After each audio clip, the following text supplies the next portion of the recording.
c'est le retour de Zidane en équipe de France. Qu'on voit revenir, c'est les Beatles qui sont de retour.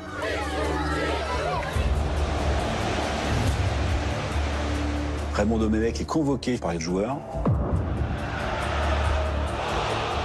Dans les grands matchs, il est là. Dans les grands matchs, il s'échappe pas. Dans les grands matchs, il répond présent. Je n'ai jamais vu un joueur faire ce qu'a fait Zidane durant ces 80 minutes. Jamais. Cher Zinedine Zidane, la France vous admire.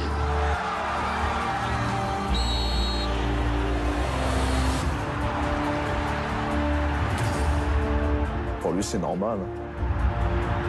Il a été exemplaire tout le long de la compétition jusqu'à la finale. T'as un brin de folie chez les Trégans. Tout le monde connaît le joueur, mais c'est un grand bonhomme. «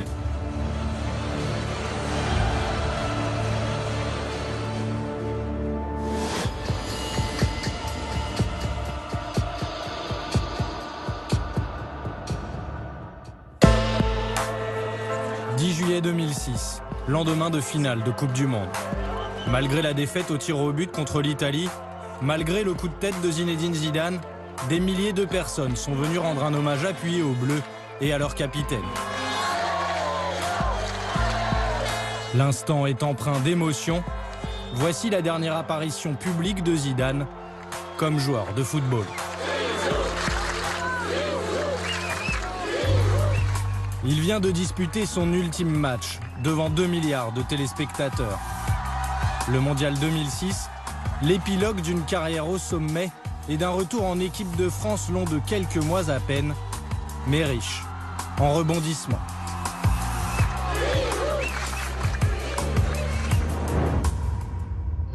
La grosse surprise de cette journée, c'est le retour de Zidane en équipe de France. Un an après avoir quitté les Bleus, il revient sur sa décision. 3 août 2005, une date historique pour le football français. Il ne s'agit pas d'une victoire sportive, mais bien du retour du joueur le plus emblématique des Bleus. L'icône Zinedine Zidane sort de sa retraite. Tous les journaux sans exception en font leur une et les personnalités du foot se félicitent publiquement. C'est une décision courageuse et aussi généreuse. Courageuse parce qu'il change la vie. Moi j'aime bien les gens qui quelquefois sont capables de changer la vie. Et généreuse, j'aperçois que peut-être il peut donner un coup de main à l'équipe de France, donc il se rend disponible pour l'équipe de France. Même les politiques comme Jean-François Lamour voient en Zidane le sauveur d'une équipe en reconstruction. Techniquement, physiquement, on le voit, il est encore en pleine possession de ses moyens. Alors qu'il ait envie de revenir, que cela convienne au schéma tactique du sélectionneur, je dis banco. Ce retour inattendu, annoncé en plein été, est en fait le fruit d'une longue réflexion. Depuis plusieurs mois, Zidane réfléchit à un retour. Henri-Émile, coordinateur des Bleus pendant près de 20 ans, est très proche du numéro 10. Il est même un confident. Ce que j'ai beaucoup apprécié, c'est qu'il m'appelle avant de revenir et qu'il ait annoncé après qu'en dehors de sa famille, il n'y avait qu'une seule personne qu'il avait appelée. Donc j'ai beaucoup apprécié parce que ça renforçait notre complicité. À Madrid, Zidane vit de plus en plus mal les trêves internationales. Au Real, vous tombez dans un club, vous avez beaucoup d'internationaux. Donc ceux qui restent, ceux qui doivent s'entraîner, se retrouvent à 5-6. C'est pas forcément évident de trouver du plaisir pendant 10 jours en étant très peu à l'entraînement. Vincent Duluc suit les Bleus pour le quotidien L'Équipe depuis plus de 15 ans. À l'époque, jouer seulement la Ligue des Champions et le championnat d'Espagne ne suffit plus à Zidane. Il finissait sa carrière au Real à un niveau qui ne le satisfaisait pas. Il sentait qu'il avait encore un petit quelque chose à donner et au bout d'un an sans équipe de France, il a vraiment eu envie de revenir. Je pense que c'est d'abord venu de son désir, c'est-à-dire qu'au-delà du fait que les autres avaient envie qu'il revienne, notamment Patrick Vieira, c'est d'abord venu de lui. Nous sommes au printemps 2005. Zinedine Zidane a fait son choix, revenir en équipe de France. À Paris, dans les salons privés d'un célèbre palace, il met certains joueurs dans la confidence. Notamment le capitaine Patrick Vieira et un autre retraité international, Lilian Thuram, lui aussi tenté par un retour. Zinedine Zidane convie également Raymond Domenech, un épisode raconté par le sélectionneur de l'équipe de France dans son livre « Tout seul ». Zidane m'appelle pour confirmer le rendez-vous vers 18h. L'un de ses amis vient me chercher au bar. Il m'amène dans un salon où Zidane, Thuram et Vieira m'attendent. Visiblement, ils ont mangé ici. Ils sont là depuis un moment. Ils ont eu tout le temps de discuter. Tant mieux. Les joueurs semblent alors dicter la conduite à suivre au sélectionneur. Les 4 hommes, parfois, ils demandent à Raymond Domenech de sortir. D'autres fois, ils le font revenir. Il est notamment question de l'annonce de leur retour en équipe de France. Par exemple, dès cette réunion-là, il est décidé que c'est Zinedine Zidane, via son site web, qui annoncerait la nouvelle au mois de juillet. Et Kylian Thuram se ferait un petit peu désirer, mais finirait par venir. C'est-à-dire qu'en fait, tout ce qui s'est passé au jour le jour est quelque chose qui avait été décidé en amont dès le mois de juin. Une orchestration parfaite. Zidane annonce sur son site internet son retour. Lilian Thuram dans les jours qui suivent. Le prochain rassemblement de l'équipe de France, programmé mi-août, prend d'un coup une autre dimension.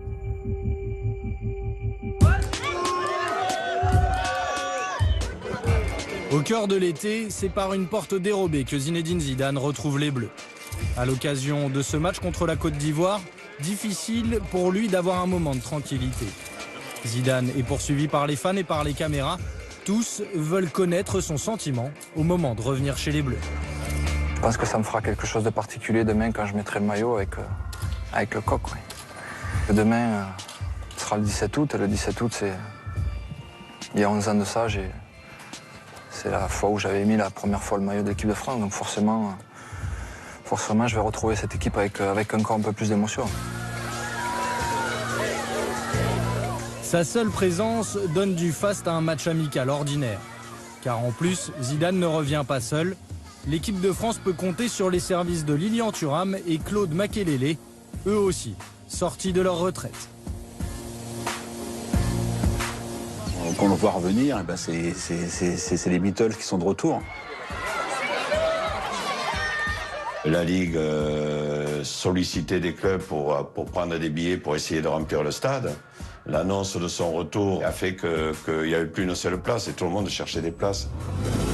Leur présence redonne confiance à tout le monde, aux fans comme aux joueurs. N'importe quelle équipe au monde, tu vois Zidane arriver, Thuram et Makélélé, quand même, ça booste un peu. Beaucoup même. Ils reviennent et je pense qu'ils vont apporter quelque chose à l'équipe de France. Alors, les états d'âme, on se les met de côté et surtout on bosse ensemble pour se qualifier. Forcément, avec Zidane, Thuram et Makélélé, un grand joueur par ligne, le paysage et le jeu ont changé instantanément.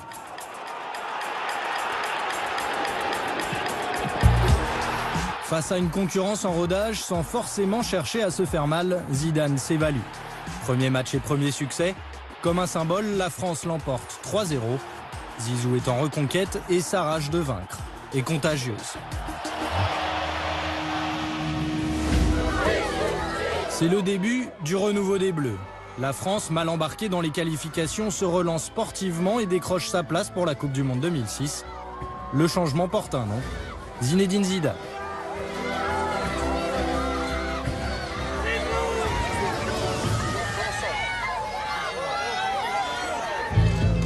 Zidane, une star sportive devenue une icône nationale. Son aura dépasse le cadre du simple football. Il est chaque année présent dans le top 3 des personnalités préférées des Français, adoubé par l'abbé Pierre, par le président de la République, Jacques Chirac. Cher Zinedine Zidane, la France vous admire. Qu'est-ce qui rend Zidane à ce point unique? Originaire d'un quartier populaire de Marseille, il symbolise une ascension sociale irrésistible. Patrick Mignon est sociologue du sport.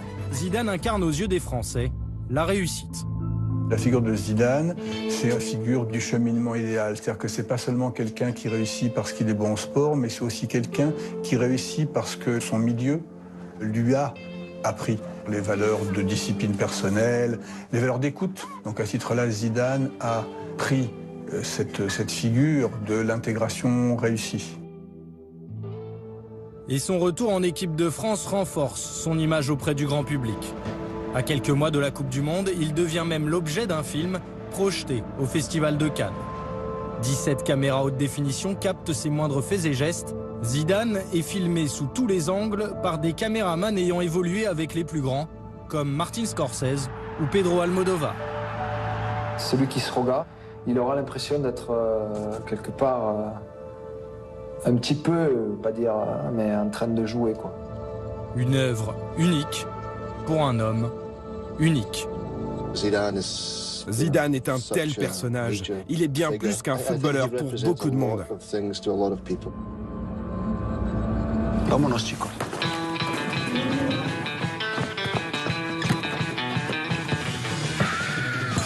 À mesure que la Coupe du Monde 2006 approche, Zinedine Zidane devient omniprésent sur les écrans. Un film, des reportages et des dizaines de publicités, il a le monde des marques entre ses mains. Les prix de son retour en 2005 sont d'ailleurs réservés à un de ses sponsors.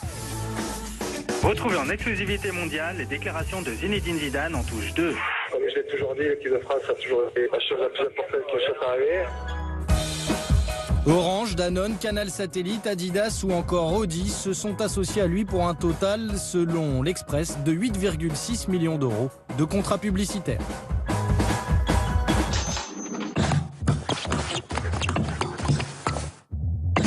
Zidane vend de tout, du déodorant jusqu'aux lunettes, tout y passe. M-O-H-L. Il est loin le temps où il était l'égérie d'une chaîne de distribution discount où sa mère faisait ses courses. Les sacs en plastique ont été remplacés par des sacs siglés à son nom. Gilles Dumas dirige un cabinet d'études et de conseils en marketing. Zidane est un cas à part. Le footballeur s'est effacé derrière l'icône.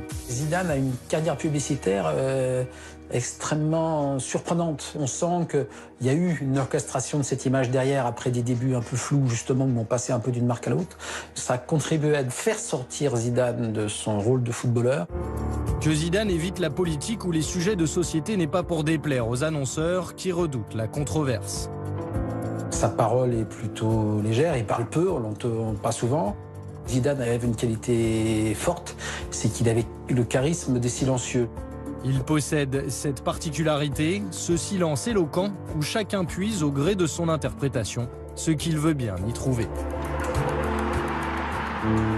Cet homme a une forme de regard magnétique qui lui confère un charisme un peu unique. Une forme de regard qui est un mélange de douceur, de détermination et de sûreté de soi qui ont fait quelqu'un, au final, d'exceptionnel. Les publicitaires ont souvent utilisé ses yeux dans les campagnes. On a souvent des gros plans où on va le regard extrêmement profond. Cette aura de mystère, finalement conjuguée à son palmarès exceptionnel et à son talent si personnel, où la grâce importe plus que la force, contribue à faire de lui cette figure d'exception.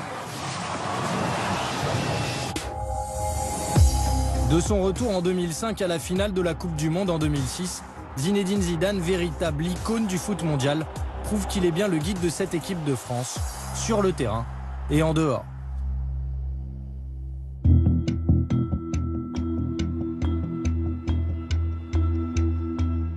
Il est timide et très gentil, il est à l'écoute des gens et il se fait beaucoup d'amis grâce à ses qualités. C'est pour ça que je suis avec lui d'ailleurs. Bordeaux, il y a 20 ans. Aux côtés de sa femme Véronique, Zidane garde le silence. Cette timidité ne le prédestinait pas à porter un jour le brassard de capitaine de l'équipe de France. Jean-Michel Larquet, un des plus célèbres journalistes sportifs français, se souvient d'un Zidane décisif sur le terrain, mais très réservé lors du Mondial 1998. Je ne vais pas définir Zizou comme un patron. Le leader, c'est Didier Deschamps en 98. Pas forcément le meilleur joueur du 11 titulaire, mais c'est celui qui est le meilleur relais entre les joueurs et l'entraîneur. Celui qui, sur le terrain, par un mot, recadre une équipe, recadre un joueur. Voilà. C'était pas l'aboyeur, c'était pas l'homme qui allait faire le tour des chambres pour remonter un peu tout le monde par rapport à l'importance du match. Il avait une préparation beaucoup plus individuelle avec ses copains qui étaient surtout Lizarazu, Dugarry, Candela, avec qui il n'arrêtait pas de chahuter. Vicente Lizarazu a côtoyé Zinedine Zidane en club et en sélection pendant plus de 10 ans. D'abord équipiers, ils sont devenus de véritables amis. Il était très introverti, très timide, et puis au fil du temps, il a pris de la maturité, il a pris des responsabilités. Il avait une vraie force de caractère. C'est pas parce qu'il assumait pas le commandement qu'il ne voulait pas diriger. Il a juste tenté pendant longtemps de tirer les ficelles sans apparaître au premier plan. Et c'est avec la maturité qu'il a fini par apparaître au premier plan. C'est vrai qu'il préfère rester dans l'ombre. Et en même temps, même s'il y a cette timidité, c'est un sacré caractère. C'est un sacré compétiteur. C'est un gagneur. Zinedine Zidane, un leader discret. Mais lorsqu'il revient chez les Bleus en 2005, le groupe France est sans véritable meneur. Maintenant que la majorité des cadres de la génération 98 est à la retraite, Zidane se retrouve en première ligne, promu leader technique et moral du groupe. Cette scène fait couler beaucoup d'encre. Nous sommes pendant le Mondial 2006, lors d'un entraînement. Raymond Domenech et Zinedine Zidane s'entretiennent pendant 15 minutes au vu et au su de tout le monde. Et si l'échange pourrait presque paraître banal entre un sélectionneur et son capitaine, il est plutôt rare entre les deux hommes. Parfois, il fallait que Raymond Domenech le coince pendant qu'il se faisait soigner sur les kinés pour être sûr de lui parler. Il y a comme ça une manière de fuite qui faisait que le rapport n'était pas simple. Une version que ne contredit pas Raymond Domenech dans son livre. Au contraire. Je n'aime pas sa façon de demander à me parler et de faire comme si je n'étais pas là quand je suis avec lui. Il y a malaise. Peut-être est-ce parce que je ne veux pas intégrer son ostéo au staff. Mais alors, quel rôle Zidane joue-t-il vraiment? À quel point la vie du capitaine compte-t-il pour Raymond Domenech? Un événement cristallise toutes ces interrogations. Le sélectionneur de l'équipe de France a donc dévoilé la liste des 23 joueurs qui disputeront la Coupe du Monde, avec dans les buts Fabien Barthez, mais en l'absence de Julie et Anelka. Dès la publication de la liste des 23 joueurs sélectionnés, les spéculations vont bon train. Zinedine Zidane a-t-il influé sur les choix de Raymond Domenech? Zidane voulait Anelka. Il n'a pas eu Anelka. On sait que Zidane voulait que Barthez soit gardien numéro 1. Il a eu Barthez gardien numéro 1. Grégory Coupet perd donc sa place de titulaire. La présence de nombreux Lyonnais ne suffit pas. Malgré des prestations mitigées, Fabien Barthez redevient gardien numéro 1. Il est soutenu par Vieira, Thuram, Sagnol, Makelele et Zidane. 5 cadres qui formeraient, selon la presse, le comité des sages. Mais jusqu'à quel point ce comité pèse-t-il dans la vie du groupe? C'est des romans quand on dit tel joueur a pu faire l'équipe, faisait l'équipe. C'est pas vrai. C'est toujours l'entraîneur qui fait l'équipe, c'est jamais les joueurs, quels qu'ils soient. Par contre, dans les schémas qu'il pouvait y avoir, que lui préfère jouer avec tel ou tel joueur, et qu'il exprime sans imposer, puisque je vous dis, le dernier mot il revient à l'entraîneur, ben c'est normal. Heureusement que les joueurs s'expriment. Platini faisait pareil au Mexique, je me souviens, avec Henri Michel, mais c'est pas pour autant qu'il faisait l'équipe. Ce n'est pas au Mexique, mais à Tignes, pendant le stage de préparation au Mondial, que les activités du comité se seraient prolongées. Commencé à l'hôtel Montana, puis poursuivi pendant la Coupe du Monde, des dîners auraient été organisés pour discuter organisation et tactique. Raymond Domenech avait-il transféré une partie de son pouvoir de décision? Il n'y a pas eu de prise de pouvoir tactique au-delà qu'on imagine. Il n'y a pas eu de complot anti-Domenech là-dedans. Je ne crois pas un seul instant à la thèse de l'autogestion ou de l'émancipation. La prise de pouvoir de Zidane tiendrait alors du mythe. Son rôle n'aurait pas dépassé celui de la simple consultation, mais un incident pendant la préparation le remet indirectement au centre des débats. À 15 jours du début de la Coupe du Monde de football, y a-t-il du rififi chez les Bleus? Grégory Coupet a failli claquer la porte de l'équipe de France. L'ascension du sommet de la grande mode censée unifier le groupe provoque le clash. Grégory Coupet n'apprécie pas que Fabien Barthez, touché à un mollet, renonce à mi-chemin. En fait, le Lyonnais ne digère pas d'être remplaçant. Il est persuadé que Barthez, soutenu par Zidane, bénéficierait d'un traitement de faveur. Coupet quitte le stage puis se ravise. Le malaise est palpable. Certains joueurs manient l'humour pour fuir la polémique. Il n'y a rien eu, donc en tout cas je ne suis pas au courant, donc ça s'arrête là.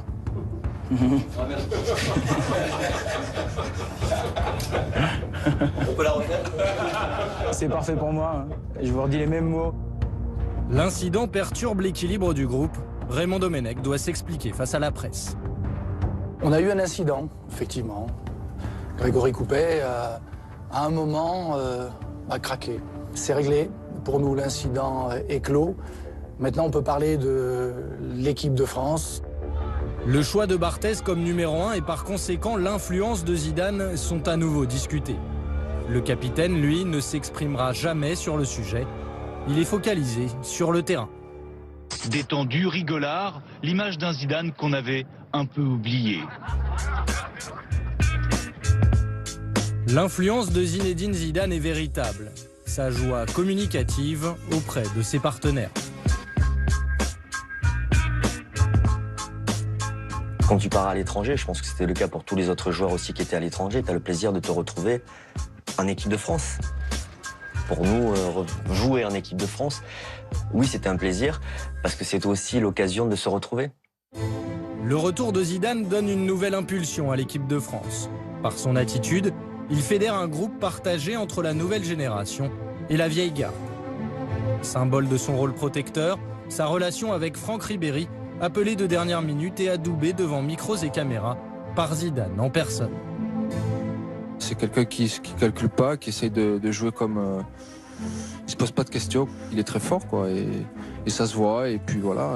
Et il amène ça, je vous dis, ce côté positif à l'équipe. C'est un joueur qui est sur la fin, et qui tout d'un coup voit arriver un jeune chien fou, qui le respecte, mais qui ne le considère pas comme une statue du commandeur dont il ne faudrait pas s'approcher, et qui ose dévisser sa salière, qui ose lui faire des blagues de collégiens, et ça le rajeunit. Zidane, dans le rôle du grand frère, semble avoir fait de Ribéry son héritier au poste de meneur de jeu. Il est même prêt à lui transmettre le témoin. Il peut faire plus que du bien, mais en plus de ça, c'est quelqu'un qui marquera les esprits à chaque fois qu'il sera sur un terrain. Donc oui, c'est en plus de ça, il deviendra quelqu'un d'important dans le foot. Ouais. Elle est énorme votre relation avec Zidane. Voilà, Zizou, je pense que c'est la fin pour lui. Et moi, c'est le début. Et de jouer avec Zizou, c'est à moi de prendre le maximum de plaisir avec lui. Et je peux vous dire que je me régale sur le terrain avec lui. On dirait un petit frère avec son grand frère. Voilà, c'est la famille. Devenu le vrai guide de l'équipe de France, Zidane va dès lors prouver qu'il est toujours un magicien balle au pied, avec ce don rare de faire chavirer tout un stade n'importe où, n'importe quand.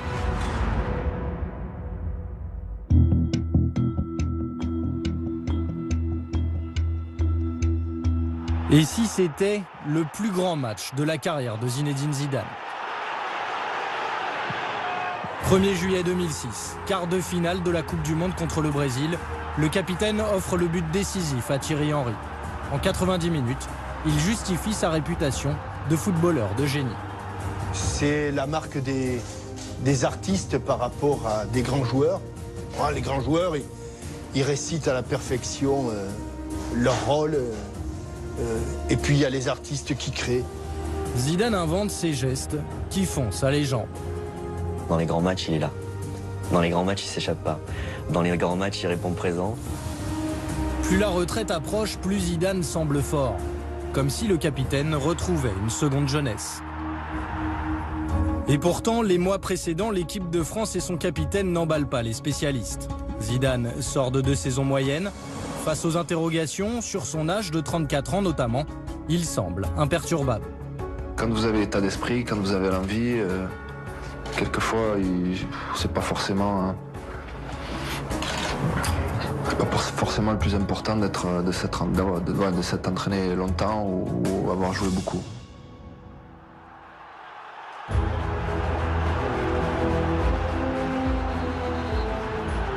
À quelques jours de l'ouverture de la Coupe du Monde, les doutes persistent. Pour sa 100e sélection, son dernier match au Stade de France, Zidane peine.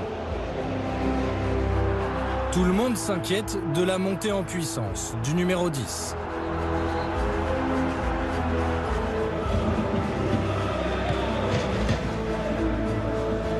D'autant que cette Coupe du Monde sera sa dernière compétition.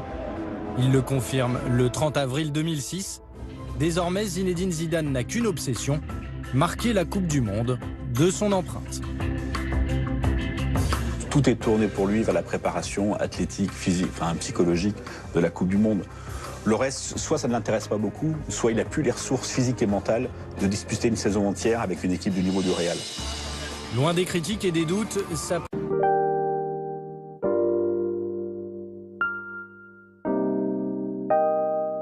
préparation n'est dès lors dédiée qu'à un seul but, partir à la retraite sur un deuxième titre de champion du monde, et son attitude a valeur d'exemplarité. Il y a très peu de joueurs qui peuvent allier, je dirais, la fantaisie à une certaine, comment je pourrais dire, longévité, voilà. Donc ça prouve que derrière ces qualités techniques, il y a quelqu'un qui travaille énormément. Il a beaucoup travaillé physiquement, il s'est entraîné sérieusement, il avait une hygiène de vie très stricte.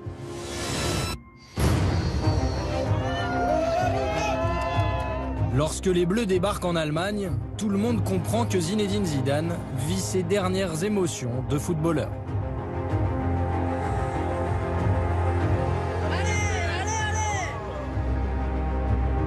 Il y avait deux destins parallèles, le destin collectif de l'équipe de France, c'est de se dire est-ce que de nouveau cette équipe de France peut rendre le public heureux?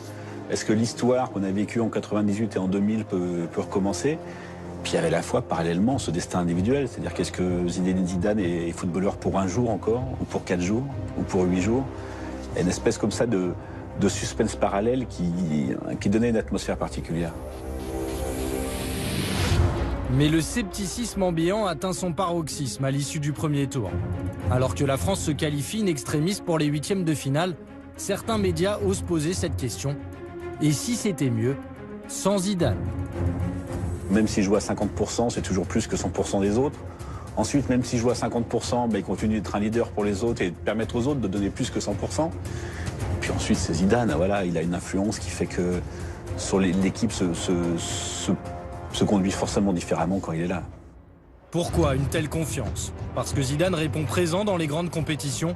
En Italie, où il a évolué 4 saisons sous les couleurs de la Juventus Turin, un terme désigne même ce genre de joueur génial. Alessandro Grandesso, correspondant de la Gazzetta dello Sport à Paris, a suivi toute la carrière de Zidane. Folie classe, c'est au-dessus de la classe. Il y a les top joueurs et il y a les folies classes qui c'est encore mieux parce que ça synthétise aussi la caractéristique technique hors pair, mais aussi une élégance. C'est un peu comme Federer en fait, Zizou. T'as l'impression qu'il faut aucun effort. Tout est simple avec lui, un contrôle, une passe, tout est simple. Zinedine Zidane a joué dans les plus grands clubs, disputé les plus grands matchs. Il possède un des palmarès les plus fournis du football français. À Turin, il s'offre 2 titres de champion, une Super Coupe d'Italie, une Super Coupe UEFA, une Coupe intercontinentale et le Ballon d'Or 98. Au Real Madrid, il remporte une Liga, 2 Super Coupes d'Espagne, une Coupe intercontinentale et une Super Coupe UEFA, mais surtout la Ligue des Champions 2002 et 7 volées, restées dans les mémoires.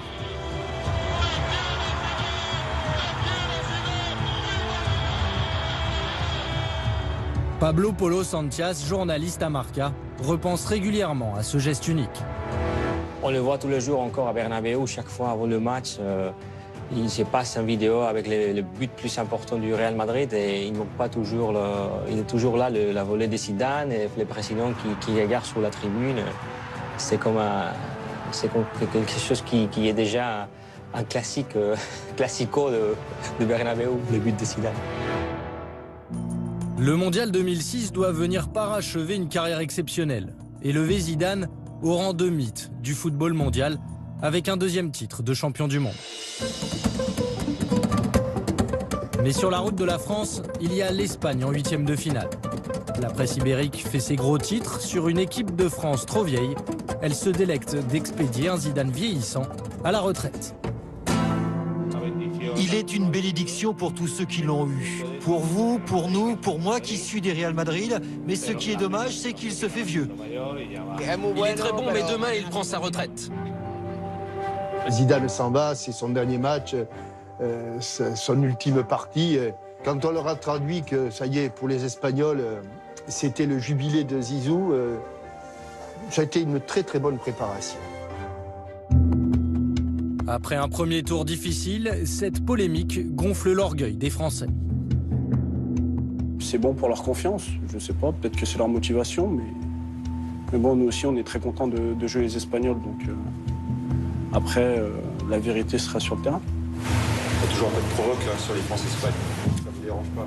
Ouais, mais bon, on sait très bien que les Espagnols n'ont jamais gagné. Enfin, du moins pour l'instant. C'est pas près d'arriver. C'est vrai qu'on s'est précipité un peu parce que on a fait une retraite de Zidane un peu plus avant. Le sélectionneur de l'équipe d'Espagne, Luis Aragonès, poursuit l'entreprise de déstabilisation médiatique, se moquant de la moyenne d'âge de l'équipe de France. L'équipe de France est si vieille qu'elle n'a plus beaucoup de dents. Indirectement, il vise Zinedine Zidane. Il laisse parler les autres, mais je peux vous dire que c'est un super compétiteur, c'est un sacré compétiteur. Zidane ne dit rien, sa réponse va venir du terrain, cinglante et implacable. Se viene Zidane, digo partido liquidado, acá está Zidane, espera Huito, qué golazo de Zizou, gol! 91e minute de jeu, Zinedine Zidane marque le 3e but français, l'expérience tricolore surclasse la jeunesse espagnole. J'ai le regret de dire aux Espagnols parce que c'est vrai qu'ils nous ont assez chambré là-dessus, mais c'est pas ce match-là et voilà, donc l'aventure continue. C'est beau, c'est très beau, très content pour lui, surtout pour nous. On a une équipe de vieux, mais on sait être patient. Les jeunes s'essoufflent plus vite en général. Zidane, symbole des Bleus métamorphosés. En 90 minutes, il chasse les doutes et les critiques. Qu'on puisse se poser simplement la question, pour moi, était un drame. Mais bon, c'est comme ça. Et nous, avec notre petite équipe de vieux, on va continuer à avancer encore.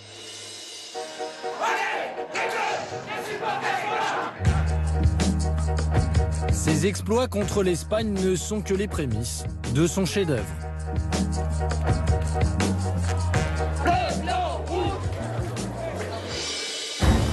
La France se prépare à rencontrer le Brésil et ses stars Ronaldo, Ronaldinho ou Juninho. Les champions du monde en titre, une équipe à part aux yeux de Zinedine Zidane. Il le confie à quelques mois du Mondial 2006. Je crois qu'on n'a rien envié à aucune autre nation. La seule équipe qui peut être redoutable et la seule équipe qui l'a toujours été, c'est le Brésil. Le Brésil, un adversaire qui inspire Zinedine Zidane. En 1998, il marque par 2 fois, offrant aux Bleus leur plus grand succès, la Coupe du Monde. Tout le monde va penser qu'il a fait le plus grand match de sa vie en finale de la Coupe du Monde 98 contre le Brésil. Et c'est vrai que marquer 2 buts en finale de la Coupe du Monde, ça ne peut pas être quelque chose d'anodin. Mais tout au bout de sa carrière, le match le plus complet, le plus brillant, le plus fascinant, le plus magique, ça reste France-Brésil. Ce 1er juillet 2006, avant même le coup d'envoi, Vincent Duluc a un pressentiment. Nous, en tribune de presse, on avait de la chance, on était à 15 mètres du terrain, tout en bas du stade de Francfort, on les voyait presque aller toucher. Ça ressemblait pas à un quart de finale de la Coupe du Monde. Dans le couloir, on les voyait qui discutaient, qui s'embrassaient, il y avait une espèce de fraternité comme ça avant que ça commence. Et ça, dans cette atmosphère-là, j'étais persuadé qu'il serait effectivement le meilleur. Il avait l'air tellement apaisé, tellement serein. Dès les premiers ballons qui touchent, il leur fait la misère là au milieu de terrain. C'était fascinant, c'est-à-dire qu'on se rendait compte que quand le Brésilien arrivait, Zidane avait déjà décidé ce qu'il allait lui faire. Et sur la prise de balle, déjà, il lui faisait perdre 3 mètres. Sur le premier contrôle, l'autre montait dans le bus. Enfin, c'était absolument fascinant. Je pense qu'il n'a jamais été aussi fort que ce jour-là. J'en ai vu des matchs. J'en ai commenté près de 1500, mais j'en ai vu peut-être 10 fois plus. Je n'ai jamais vu un joueur faire ce qu'a fait Zidane durant ces 80 minutes. Jamais. Jamais. Tout ce qu'il a fait, c'était parfait. Ses premiers ballons donnent le ton, celui du récital de Zinedine Zidane. C'est le peintre qui réussit son chef-d'œuvre, et s'il le recommence 1000 fois, il ne retrouvera jamais son coup de pinceau, son inspiration.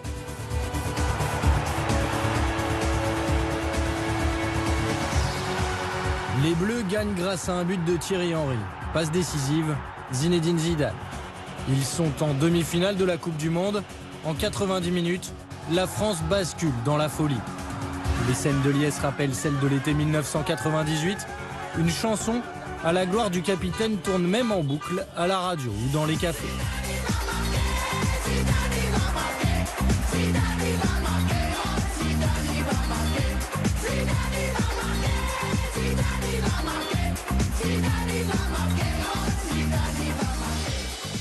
Poussés par cet élan populaire, portés par leur capitaine, les joueurs croient plus que jamais en leur destin. Je suis allé le voir à la fin pour aller le féliciter parce que voilà, c'était beau. Et t'as répondu quoi? Rien, pour lui c'est normal. Un pénalty contre le Portugal dans la foulée d'un but contre l'Espagne et d'une prestation incroyable contre le Brésil. Dans le sillage du magicien Zidane, la France renoue avec son glorieux passé. Comme en 1998, l'équipe de France dispute la finale de la Coupe du Monde.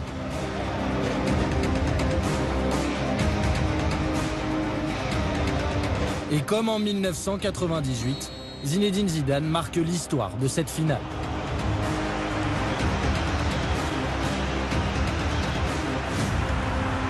La France mène 1-0 contre l'Italie grâce à un geste incroyable, une panenka. Frapper le pénalty comme il le frappe, c'est quand même gonflé. Il faut le faire. Même ses partenaires comme Alou Diarra sont stupéfaits. Il fait cette panenka, un geste fou en finale de Coupe du Monde. On se dit comment il a pu tenter ce geste-là à ce moment-là. On voit la balle toucher la transversale et rentrer, et c'est là où il y a eu des frissons et en même temps une immense joie après ce but. Il sait que c'est un geste risqué, il sait que c'est un match très important, et il le tente et il a réussi.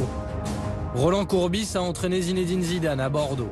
Il voit dans ce geste impensable quelque chose d'irrationnel. Tirer ce pénalty avec une panenka, j'attaque pas une carrière de détective et je me prendrai pas pour Sherlock Holmes.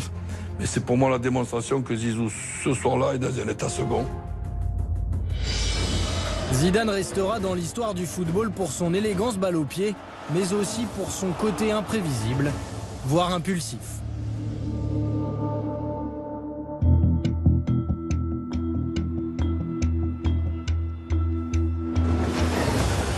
110e minute de jeu, un partout.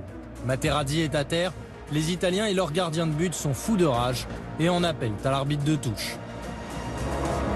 Pour nous, c'est vraiment de l'étonnement. Le jeu est arrêté, on se pose des questions. Voilà, on ne sait pas ce qui s'est passé. Sur le coup, on se dit, Materazzi, c'est comme d'habitude, il fait du cinéma, il n'y a rien eu, c'est hors écran. La réalisation finit par montrer l'image. Zinedine Zidane vient d'asséner un coup de tête au thorax de Marco Materazzi. Présent dans le stade, Henri-Émile ne voit pas les images en direct. C'est Aimé Jacquet qui lui explique. J'ai retrouvé Aimé, moi, parce qu'on repartait ensemble, mais je ne savais pas du tout ce qui s'était passé. Il m'a dit, tu verrais l'agression qu'il y a eu. Puis quand on voit l'écran, on se dit aïe aïe aïe. Zidane reçoit son 14e carton rouge chez les professionnels.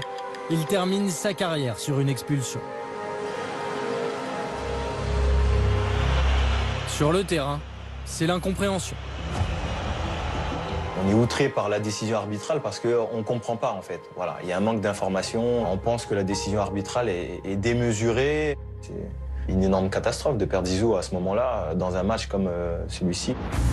Zinedine Zidane vient de dévoiler au grand public sa part d'ombre qu'il n'a jamais vraiment réussi à canaliser. Il avait énormément de talent, mais il avait aussi du caractère. C'est un brin de folie chez les très grands. Van Gogh avait un brin de folie et je pense que Zizou se situe à ce niveau dans un tel geste. Zinedine Zidane, c'est un miroir à deux facettes. D'un côté, un homme doux, gentil, au naturel réservé. De l'autre, il est aussi un impulsif, un sanguin. À cause de son passé italien, on savait qu'il avait des points faibles. Zidane, il avait une pression énorme sur lui et tous les joueurs le savent, le sentent sur le terrain et ils savent comment intervenir.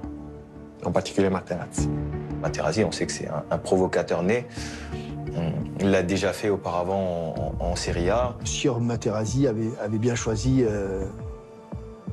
sa cible, avait bien choisi ses mots, avait bien choisi les personnes qui étaient susceptibles de faire disjoncter Zizou. Et pourtant, les joueurs avant le match évoquent l'attitude des Italiens, leur possible provocation. On en parle, oui. Il y a Lilian qui en parle, il y a Zizou aussi qui en parle parce qu'il les connaît bien.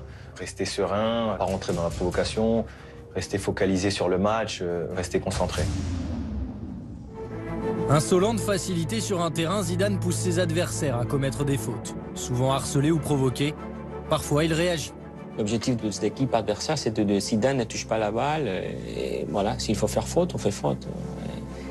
s'il y a un joueur qui plus est talentueux, qui peut péter un boulon parce que on l'insulte, je dis pas que c'est conseillé, mais ça se fait, conseiller ou pas. Zidane aura connu dans sa carrière plusieurs coups de sang. Le plus pénalisant, un coup de tête en Coupe d'Europe qui lui coûte le Ballon d'Or 2000. Le plus connu, son premier carton rouge en Coupe du Monde. C'était contre l'Arabie Saoudite en 1998 et à l'époque, son capitaine Didier Deschamps ne le ménage pas. C'est impardonnable. Il est impulsif, il nous met en péril, il se pénalise et nous pénalise aussi.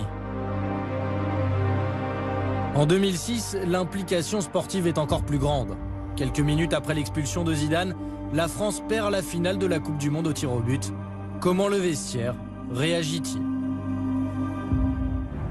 Il s'excuse devant tout le groupe pour son geste. Ça n'a pas été facile pour lui, mais c'est quelqu'un de responsable qui a pris ses responsabilités. Il était conscient de son geste. Il a été conscient des répercussions et il est venu s'excuser auprès de tous. Et face aux médias, aucun joueur n'accable le capitaine. Ça n'a pas changé grand-chose. Fini sur une finale de Coupe du Monde et ça n'enlève rien du tout à rien. Et au contraire, il faut même lui dire merci parce que s'il n'était pas revenu, on ne serait pas là ce soir. Moi, du fond du cœur, personnellement, j'ai envie de lui dire merci. Et tout le monde connaît le joueur. C'est un grand bonhomme. Une version légèrement insistée. Certains en voulaient terriblement à leur capitaine, même si personne n'allait formaliser cette rancœur. Le très ou trop fort tempérament de Zidane aura terni sa sortie. Mais le souffle de l'histoire va dès le lendemain le projeter dans une nouvelle dimension.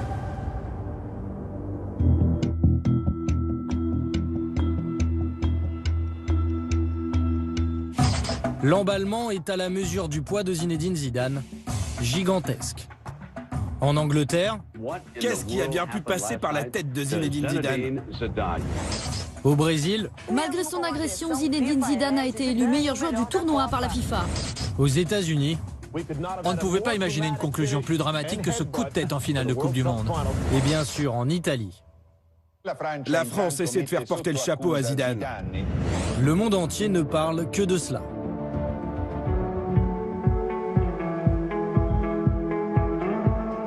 Pour le public français, le débat n'est pas de savoir si la victoire italienne est méritée, mais si Zidane a eu raison ou pas de faire ce geste. Si les seuls motifs pour lesquels il a frappé cet homme, c'est des insultes sur sa mère et sa sœur, je trouve qu'au niveau professionnel, c'est un peu limite. Parce qu'il a dû lui dire quelque chose d'affreux, j'aurais fait pareil. Mais moi, j'aurais tapé plus sur le nez ou les dents, et ça coûte cher, les dents. En quelques heures, tout le monde s'empare de l'affaire.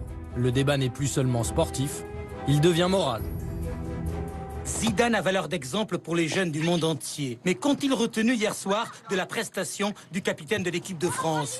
Si Zidane me regarde, c'est mal, qu'est-ce que t'as fait? Comment expliquer ça après à tous les gamins au centre, à tous les gamins qui ont Zizou pour idole? Il y a ceux qui s'interrogent sur l'attitude de Zinedine Zidane et ceux qui le comprennent. Je crois qu'il a commis une faute, évidemment, mais cela ne peut pas remettre en cause. D'abord, l'immense admiration que j'ai pour le grand sportif, le grand footballeur, admirable, mais aussi la confiance que j'ai dans l'homme. Il y a une vraie différence dans la perception du coup de tête entre le milieu du foot spécialisé et le milieu du foot grand public. Le grand public a trouvé toutes les excuses du monde à Zinedine Zidane. Mais tant mieux, pourquoi pas. En plus, il a une telle carrière, c'est tellement un immense joueur qui mérite cette indulgence-là. Mais en revanche, ceux qui jouent au foot, ceux qui connaissent le foot, donc les joueurs, les entraîneurs, savent exactement que c'est lui qui a eu tort, que c'est celui qui réagit qui pénalise son équipe. Si en France comme à l'étranger, les débats se multiplient, l'équipe de France, encore sonnée par la défaite, ne mesure pas encore l'ampleur du phénomène. Ça n'a pas été évident. J'ai fait nuit blanche, voilà, je ne vais pas vous mentir. J'ai ressassé des milliers de fois le film du match, le déroulement du match. Et voilà, je vous dis, en plus d'avoir été sur le terrain, je ne comprends pas aujourd'hui pourquoi je ne suis pas encore champion du monde, quoi.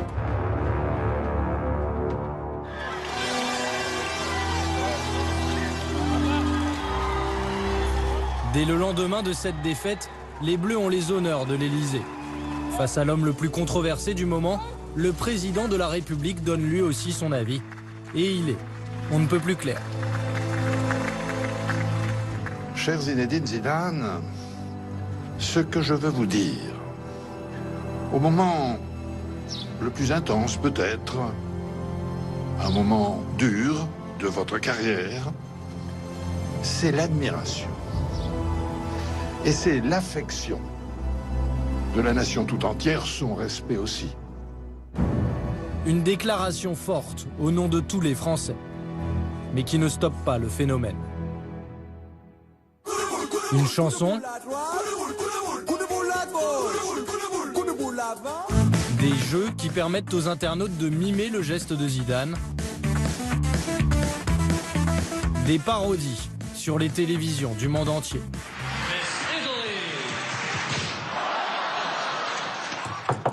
Yes. Bon anniversaire. La polémique devient incontrôlée et incontrôlable. Le coup de boule de Zizou caracole en tête dans les moteurs de recherche. Muet jusqu'à présent, Zinedine Zidane finit par prendre la parole. Le 13 juillet, 4 jours après la finale, il se confie à Claire Chazal dans le journal télévisé le plus regardé d'Europe et accuse Marco Materazzi, le défenseur italien. Quand on attaque votre mère, votre sœur et qu'on essaye plusieurs fois, enfin, quand on vous le dit une fois, 2 fois, que vous vous tournez et que vous essayez justement d'éviter ça, au bout de la 3e fois, bah forcément, il s'est passé ce qui s'est passé. Je peux pas vous dire que je suis fier de ce geste, mais en même temps, je le regrette pas, parce que si je le regrettais, ça voudrait dire que je donne raison à tous ces mots que cette personne m'a dit. Et ça, je peux pas l'accepter. Une communication parfaitement maîtrisée pour préserver son image d'icône. Les communicants qui travaillaient avec Zidane ont très vite essayé de renverser l'opinion pour faire de Zidane une victime. Les annonceurs de Zidane ont très vite balancé des pages entières de pub sur Zinedine Zidane, l'ami des enfants, voilà. Tout a été orchestré pour faire de Zidane une victime et de faire de Materazzi le coupable. Des sondages viennent montrer que 60% des Français pardonnent à Zidane son geste violent. Plus de la moitié affirment même qu'ils comprennent sa réaction. La stratégie fonctionne. C'est un être humain, donc il a ses forces et ses faiblesses. À partir de là, on ne peut pas juger. Non, je trouve que c'est bien, parce qu'il n'a jamais parlé aussi longtemps, je crois. Il ne regrette pas, et je trouve ça bien aussi, parce que je pense que ce qu'on a dû lui dire devait être passablement odieux pour qu'il fasse ça. Quelqu'un de normal aurait réagi probablement de la même manière. Une indulgence rare, voire unique. Le privilège des plus grands. Zidane nous fait perdre la Coupe du Monde par son erreur, mais pour autant, on ne touche pas à Zidane. N'importe quel autre joueur l'aurait fait, il devait quitter le territoire tellement il était en danger. Non, lui, on lui accordait tout. On oublie tout grâce à notre petit Zizou. On devient fou et on lui lance des bisous. Alors que le pauvre Thierry Henry, qui a eu l'indélicatesse d'avoir un réflexe qui consistait à mettre une main dans une surface de réparation, a été cloué au pilori et quasiment pendu sur la place publique. Cet épisode, le dernier de sa carrière de joueur, n'écorne pas son image. Au contraire, son apparition au balcon d'un hôtel de la place de la Concorde, le lendemain de la finale perdue, est emblématique. Ce coup de tête fait partie intégrante de la légende Zidane. Une légende, c'est pas seulement parce que quelqu'un réussit tout. C'est parce que chez celui qui réussit, il y a une faiblesse.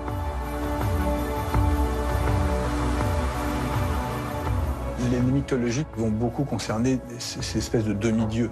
Et qui sont ces demi-dieux? Sont ces gens qui sont à la fois héroïques, par certains côtés divins, et par un autre côté radicalement humain, de par l'expression de leur faiblesse.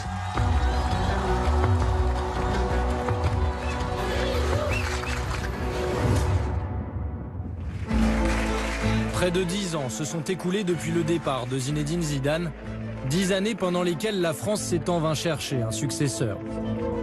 La France, partagée entre le souvenir de Zidane joueur et l'espoir d'un futur inéluctable. Tout le monde imagine son deuxième retour, cette fois-ci dans le costume de sélectionneur. Zidane, il a besoin aussi de franchir des étapes, d'évoluer un peu comme entraîneur. Il faut passer par la case club et la case club Ligue 1, Liga espagnole ou Ligue 1 française ou tout autre championnat.